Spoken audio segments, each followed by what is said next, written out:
Onesimu azali mwana oyo auti makolo évêque. Hein? Oyo azo apona évêque. Nzambe opinirie.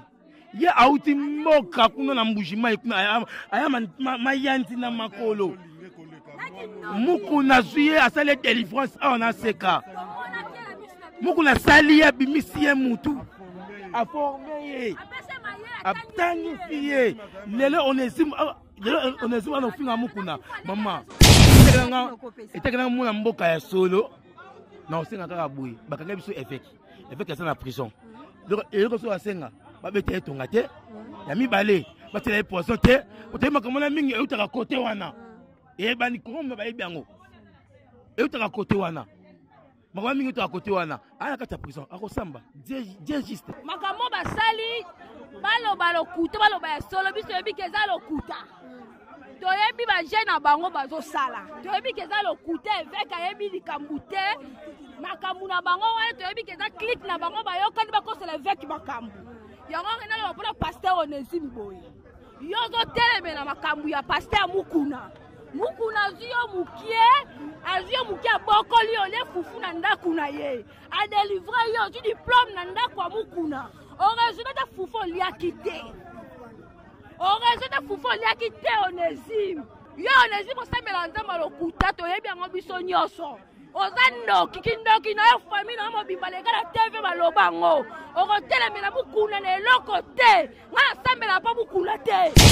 Jitungeji munji kabila alekelela fachi enza munji mwenda ni jitalala lukini loso kuji fachi lukini loso wejisangisha ni Onesimu mbajisangisha bwalu évêque muto chaji mu bwalu byose bijiba ko kaba koke kwapi mbintu bya chanana munu mwabenda wa Nzambe wana zakawa mobali ya Nzambe aza mobali ya Nzambe aza muntu wa Nzambe siri numero 1 aza Mukuna.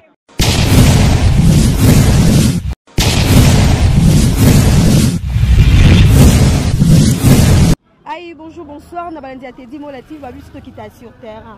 Toemba Mbambo Boebike, avec Pascal Mukuna en prison. Bati en prison, to quitter vraiment sur le terrain, to quitter vraiment dans la carte église nae. To ko tuna vraiment ba vie selon et pas ba ndimine ya église à Tomonika et Indi mabe, ba sili qui to vraiment kozwa vraiment ba vie na bango. Wana no linga vraiment cameraman nanga ameka kolanda, poto ba ko tuna ba vie ya moko na moko kandezala rato selon ka malanda Teddy Molati. Je pesa maloba pas maman membre vraiment ko église ACK membre vraiment ko église ACK wana azoza déjà maloba non pesa déjà maloba. Bonjour maman. Bonjour maman, merci. Juste ngai na loba boye avec Mukuna litwa sali eza pona été avec Mukuna sali litwa pona été avec Mukuna aza pauvreté avec Mukuna azana mituka azana ba parcelle banane baza bien lit o évêque azo sala eza pona donc congolais nyonso aselo uniquement te pona bana asekate aselo pona bana asekate ni pona communauté asekate aselo pona mutu nyonso à parler sur étant de droit à parler sur mes gestions que biso nyonso batu nyonso tout se retrouver totangi ba classe ba licencié bazawa ba misala ezate tozo vanda na bandako et moi mutazu diplôme 40 azaka et pas ba parents azo salate lit o ya bundeli yango. Mais normalement ba bengi yango quelque part ba bengi yango ba beza viol par rapport à quoi ba beza viol nde ba bimisa ki ba vidéo ba image mais mami ce qui nani wana azana âge viol ezala quand on parle de viol c'est que bazu yo par force. Il y a moins de viol. Mais yé mami a a violé 3 fois, dis-moi. Yo kara 3 fois parce qu'on par force au Yaraka. What do big viol. Mais si réellement ils ont viol, bah hôpital les allés au coco qui n'ont hôpital bah celle bah c'est légiste bah zabatala si réellement ils ont violé. Bobeng si mutu. Le lot par exemple le lot ça mercredi le lot jeudi. Bobeng si mutu mercredi. Bosambi siye le même jour. Bokangi le même jour, le lendemain, bomemi bokena maka. Ce qu'on est pona olobanini na bakonza mboka na batunyo solo banini. On va encore loba et Félix n'est pas à l'obéla biso ka étant de droit. Mais apparemment non mon angoté. Alingi sanga vraiment. Étant de droit l'amboko exact. Ok, merci beaucoup. To continuer, merci maman. To continuer Kande Zalaka. To continuer. Ok Luca. To continuer. To pas papa. Fidèle aussi à ACK. Ndeka Zalaka. To continuer. Bonjour papa. Bonjour maman. Nazali fidèle à ACK. Nasambelaka na ACK. Nazape muluba te. Ngai nasambelaka église angisa na Kaluka et pas pasteur nanga Ogdan Botaka. Nazali mwana ya Congo état que nazali congolais. État que notre basolo ba tozali na état de droit. Ozomona. Toboka ko o muluba te ngaza muluba te ngaza lokele 100%. Ok, merci beaucoup papa. Tolito yeba par rapport à Oeleka lobby ndenge pasteur na biso azasko na makala okolo bani sur yango. Maman, yo fundi ngai. Yo fundinga na ko se présenter dira que bosinga botenga na kati ya prison pas na kasho dira na kati ya prison salema na Congo oyo et ça de maman ça maka na Congo kaka je me dis banda pourquoi na nini to yo fundinga na ko se présenter yo que somme d'ailleurs ko se présenter tu dois rejoindre parce que petit nango baki de on est ensemble biso aka na Congo kwani mukuna bakangi au moins soit disant moi na moi suana wazo baki non mukuna a violé maman na ngai yo za maman parce que nga kamo ka ba viol parce ba no viol ngo bani eta que na zuyo na bloqué yo na makasi na côté na makati ya chambre c'est ça le viol et ce que to nga na to côté la chambre tout ça comme na biso et ça viol Vele que non a su na kangio na côté. Attends, mais il va continuer au gangité et le mon côté. Et ça dit qu'il y a FCC. On va au sala na batu na bango. Nani nga longaki a na seka aki pas soi-disant soit un prophète mort ceux qui ceux qui nani. Soit des pasteurs ceux qui soit le prophète. Mais Tolandi pe pasteur Onésime nanenga la lobaki na télévision concernant makambu ya pasteur Mukuna. Mais moi nga koloba Onésime azali mwana oyo auti makolo évêque. Oyo azo pour l'évêque. C'est mon opinion. Ya auti moka kuna na mbujima aya mayanti na makolo. Mukuna zuye asale délivrance on a seka. Mukuna sali ya bimisiye mutu. A formé. A tanifié. Lelo Onésime on a finga mukuna. Maman. Ok, merci. Maman, va venir. Maman, au Katingaï, Zouanga na cité. Maman tabino moko. Atabino moko. Yé moi na moi siwana. Au moins ni peuple Israël. Tout le monde qui est nous m'appelle mukié. Bon le gars qui m'a talonga moi kat na boumbo. Voilà mon amutité. Maintenant on tamba sali alliance na Moïse. Moïse ayi ko ngapa peuple Israël na kat na boumbo. Elle ko évêque mukuna. Tout le gars qui mutu moko oyo à côté de Manamboka au Congo. Alors, on a besoin d'un passe au monde. On m'a donné comme en 87. Comme tu dois gagner en 90. Tu dois gagner wapi. Tant que nous avons sali grâce à tes mutuba, tu bon mais avant de faire mututi. Pasteur boni batu bon mais avant de Mboka au Congo, on faire mututi. Mais RDCO. Mais tant que nous avons face contre Etel. Ni soto mu komona ba kiri komo ya ba Onésime ba so ba FC tout ça ba ni. Eta ke mwana mboka ya solo olobani pona makambo. Eta ke na mwana mboka ya solo. Non senga kaka boui ba kanga biso évêque. Évêque ça na prison. Donc et ko so asenga ba bete etonga te. Ya mibale ba tele poisson te. Otema komona mingi e utaka côté wana. E ba ni komba ba ebiango. E utaka côté wana. Maman mingi to à côté wana aya kata prison akosamba Dieu juste nzamba ça juste ce qui ça ce qui est solo pour mo so ça mu rapport ata so c'est na mutu ntoto ata mutu na rapport ata si moko ya ntoto ne ko yeba yango ya ba violer le mutu ma violer c'est avec nota ki moko eke ntoto mukuna ezata mo defo moko pembeni boy ako aroyeba ngo to tikala kani ndenge babota biso. OK merci mais là on senga justice président de la République on va que notre état de droit. Droit et salima. Oh bon, on va dire que les points évêques va échouer. Nzambe, oh ngana sambela ka. Nzambe pasteur na Ogdan Botaka. A kotika évêque mukunate. A kosunga ba kosa. So c'est la réalité. Ya solo. ba condamné c'est ça société Onésime na mwanti wana ola ki na mukuna aviola ki yo ngoma viole ngoma ndako ntambe akopinir bino ntambe nanga abatela avec place Sazali. OK, merci beaucoup. Merci Congo, merci président Félix. OK, to continuer Kande Zalara. Bonjour papa. Bonjour maman. Oza Mondimi Aseka. Non, naza nga Mondimi Aseka te na yeka pour défendre pasteur Mukuna donc salinga passe makasi ande ko yoka ke depuis nazwa ki nouvelle walobi na butu salinga passe ko yoka pasteur parce que Mukuna azana kati ya prison nena kina loba basala pena maka jugement ya solo pour na pasteur na biso Mukuna za pasteur moko je l'aime trop donc il a lingaki makasi na mateya na ye abimisa pe bana ebele lelo Onésime komo telema pona ofinga musala nzambe ayaka pona ofinga papa na molimo te. OK, merci beaucoup. To continuer Kandenge Zalaka. Na batunde ba osilika réaction ya bandimi et non kutu batusu bala ba bandimité. Baolo ba vraiment ezaka te ke bandimi aseka baolo baté. Il y a d'autres aussi ba priya na bango awate mais ba ça vraiment très fâché quand makam o se passer concernant le vec Pascal Mukuna. Bonjour maman. Bonjour maman. Oza mondimi aseka ou bien passager? Naza mondimi aseka te. Naza mondimi aseka te. Mais avec ada pasteur on a lingaka makasi. Ada pasteur oyo aselaka nzambe ya solo. Alors, makambo basali baloba lokuta baloba ya solo biso yebi keza lokuta. Toyebi ba jeune bango bazo sala. Toyebi keza lokuta avec ayebi likambute. Makambu na bango wana toyebi keza click na bango bayoka ni bakosela avec makambu. Yango ngena lo pona pasteur Onésime boy. Yozo teleme na makambu ya pasteur Mukuna. Mukuna azio mukie bokoli ole fufu na ndaku na ye a délivrer yo du diplôme na ndaku wa Mukuna au résultat de fufu liakité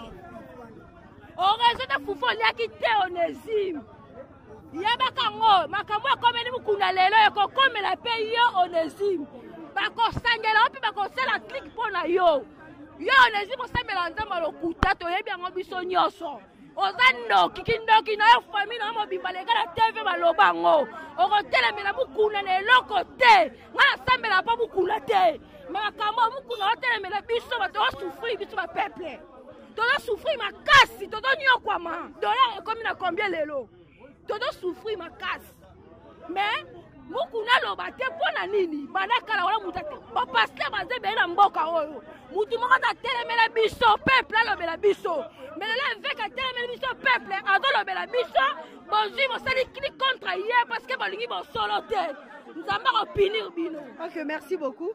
To continuer boli bomona bato baza vraiment ya osilika ya loba ku déjà des commentaires kudu ezala ngote. To continuer Kande Zalara, to avancer malé. OK, merci. To continuer Kande Zalara. Concernant Batou, Makambo, les cas, il y a pasteur Mukuna. Bonjour papa. Oui, bonjour madame. Tu es vraiment ma réaction non, par rapport au dengue avec Pascal à côté prison. Bon, réaction nanga au côté avec Pascal Mukuna na prison, les a fin du monde. Et puis Azam Mobali nyonso prison, il faut affronter ayeba problème ezate.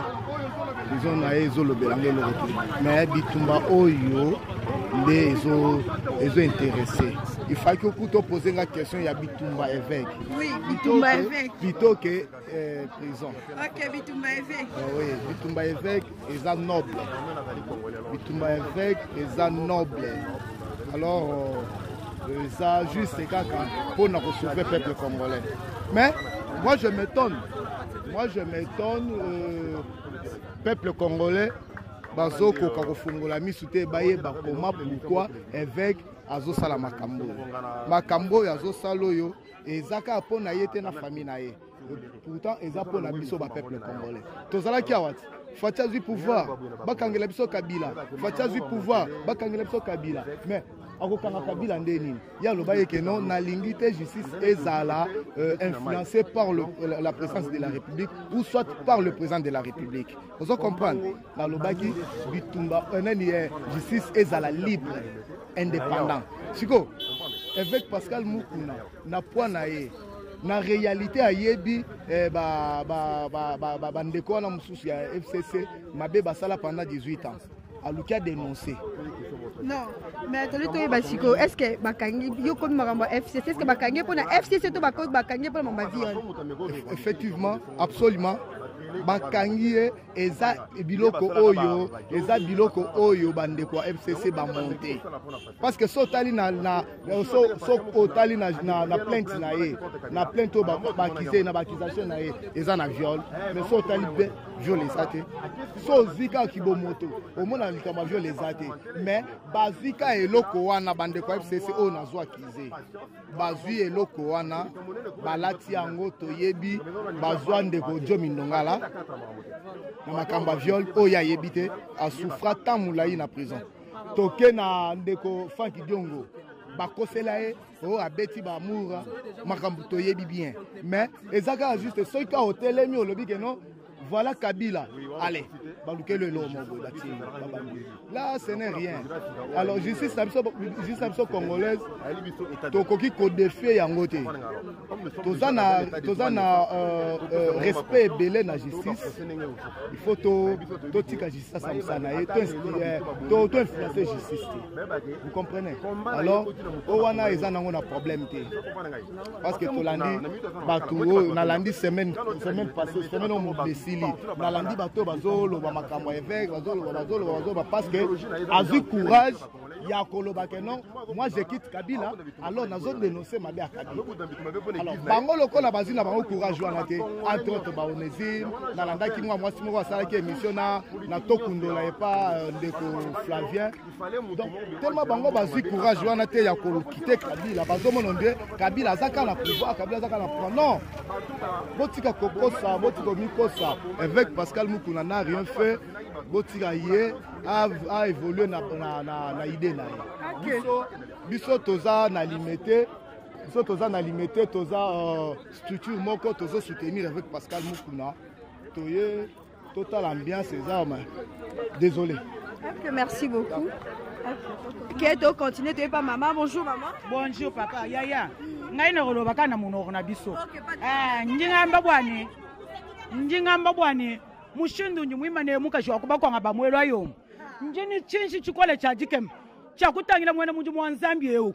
Mulo kuimanyina jitungeji. Uja kuila bwani to bidibiba byonso bantu bose bebiwe badukili. Bantu basobe koko ni jitalala. Bantu bavizie koko kongwe umwenza mujipoto. Kajatu tumwana. Mulo mwanzambi eu imana kamungulu. Bwani.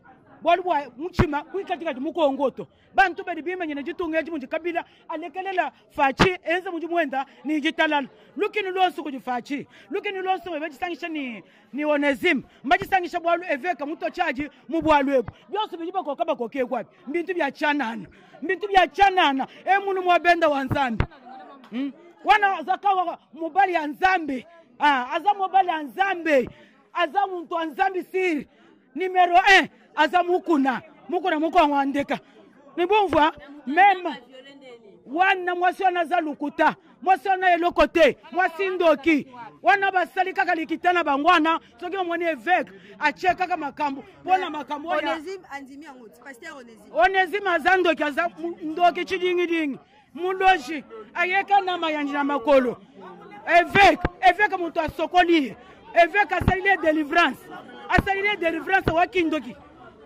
wendo jinenda kiyuka jumwezo mu travailler mu trouble boy évêque azana problème te kala wana papa yaya mwasi wana zalaki wapi wana eza makita mais kangilo pango balobi boye de justice ezosala kaka musala na ordre balobi akangi buka lopango batu wana lukuta wana nyonso wana eza lukuta yaya biso toyebi kaka évêque aza muntu wa nzambe azaka na muntu ya complication boye te tobetele maboko pona asimbi kaka likamwa mboko oye maman échanger biso tovanda tolia maman hein dit que non il paraît-il petite sœur ya la fille abimi pe alobi pe ka basala qui est le même chose basali ya ne ya mwasi wana lukuta ya mwasi mobimba mama wana za mama mukolo aboti kaka basuki ya pembe ka bisika nyonso ana est-ce que za mama ba violer ba violer te azandoki petite sœur na ye ya wana lukuta wana nyonso ana zaka lukuta wana lukuta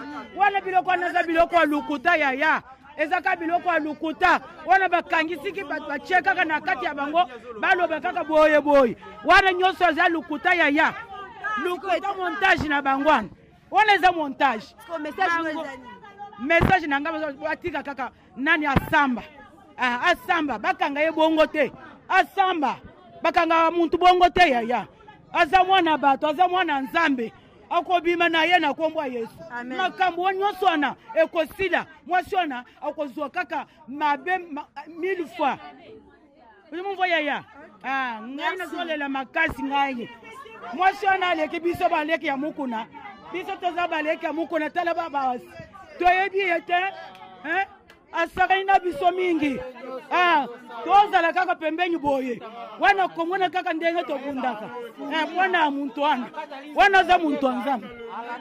Merci beaucoup maman. Que l'évêque Mukuna participerait à d'autres auditions qui vont être organisées aujourd'hui. Ça non plus ne peut pas être considéré comme un indice sérieux parce que l'évêque Mukuna lui-même, dans ses différentes interventions, il avait déjà mentionné qu'il était prêt à subir n'importe quelle action pour que l'éveil patriotique aille de l'avant. Non seulement qu'il était prêt à aller en prison pour l'éveil patriotique, mais il est prêt même à mourir pour l'éveil patriotique parce que nous ne pouvons pas accepter que ce pays continue à appartenir à un groupe de Congolais contre l'ensemble des Congolais. Il faut que ce pays appartienne à tous les Congolais. Et pour ça, il faut que toutes les forces politiques qui ont géré ce pays pendant longtemps et qui ont mis un système qui exclut les autres Congolais puissent être ébranlés. Et c'est ça l'objectif de l'éveil patriotique. Et comme vous l'avez vu, il n'y a pas de raison qu'on puisse les détenir. Mais la raison fondamentale est qu'on veut museler l'éveil patriotique. Mais je dis que l'éveil patriotique ne sera muselé ni par le pouvoir actuel, encore moins par le président Kabila, parce que c'est un vœu, c'est la volonté, c'est la préoccupation du peuple congolais. Donc, si aujourd'hui l'évêque Mukuna est en prison, il y aura toujours quelqu'un d'autre pour parler de l'éveil patriotique. Et moi-même, en tant que premier vice-président de l'éveil patriotique, je suis là, je poursuivrai ensemble de la coordination, ensemble avec les Congolais qui ont compris les messages du pasteur Mukuna pour que l'éveil patriotique se poursuive. Ne soyez pas surpris que demain, on puisse aussi monter quelque chose contre moi. Nous, on est préparé à ça. S'il m'attaque, il y aura encore quelqu'un d'autre. Et je ne suis pas sûr que les forces négatives qui travaillent pour museler l'éveil patriotique vont pouvoir ainsi arrêter l'éveil patriotique. Non, l'éveil patriotique va se poursuivre. Ce pays, c'est notre pays. Il n'y a aucun Congolais qui soit au-dessus des autres Congolais. Nous tous, nous avons les mêmes droits et il faut que la gestion de ce pays, dans son passé comme aujourd'hui, puisse profiter à tous les Congolais. Il n'y a aucun Congolais qui puisse bénéficier de beaucoup d'avantages que les autres. Vous savez tous que avant la fin du mandat du président Kabila, il s'est fait tailler une loi sur mesure pour garantir son impunité. Comment voulez-vous qu'un président qui a bien géré le pays, qui est tranquille, puisse accepter pareille loi? Évidemment, cette loi, nous avons tous compris qu'elle a été prise parce que le président Kabila se reprocherait de quelque chose. C'est pour ça que nous disons que cette loi, elle est anticonstitutionnelle parce que la constitution de la République démocratique du Congo veut que tous les citoyens soient égaux. Non seulement devant la loi, mais aussi devant les causes et tribunaux. Mais nous savons qu'il est possible que cette dénonciation de l'élève Pascal Mukuna ne soit pas examinée. Nous attendons que la décision, quand la décision tombera, nous allons pouvoir aller nous adresser à d'autres instances au niveau international qui pourraient avoir la force et la capacité de mettre la main sur l'ancien président Kabila. Et entre-temps, comme nous l'avons déjà annoncé à d'autres occasions, le lundi prochain, nous commençons ici au bureau de l'évêque Mukuna, où nous sommes prévisoirement en tant qu'éveil patriotique. Nous allons commencer l'enregistrement de toutes les victimes des 10 dossiers déposés par l'évêque Mukuna, parce que nous n'allons pas nous arrêter sur le chemin. Nous allons continuer. Nous allons terminer l'enregistrement de toutes les victimes. Et s'il y a des victimes qui me suivent, le lundi, nous les attendons ici à partir de 9h. Nous allons enregistrer toutes les victimes du régime de l'ancien président Kabila. Et après, nous allons constituer des bons dossiers pour que le président Kabila réponde de tous les griefs portés contre lui par l'évêque pasteur Mukuna, devant le parquet général après la Constitution. Voilà ce que je voulais. Je ne sais pas si c'est opportun. Déjà, il y a un autre dossier sur la table du juge avec la famille Kabila qui s'est basé sur les allégations de l'évêque. Sachez une chose, qu'on peut porter 1000 plaintes contre l'évêque Pascal Mukuna. L'objectif qui est poursuivi, c'est de faire en sorte que l'éveil patriotique ne fonctionne pas. L'éveil patriotique fonctionnera avec Pasteur Mukuna, avec moi et avec d'autres collègues. Nous savons nous-mêmes à quoi nous nous sommes engagés et nous savons les risques que nous prenons. Mais ce pays a besoin des hommes et des femmes qui puissent dire les choses qui ne marchent pas, les choses pour lesquelles certains Congolais doivent pouvoir rendre des comptes. Donc, la plainte dont vous parlez, nous les avons appris, il y aura d'autres contre l'évêque Pasteur Mukuna. Nous ne sommes pas impressionnés par cela. Ce qui est important pour nous, c'est que le pasteur Mukuna soit en vie ou mort, soit en prison ou en liberté.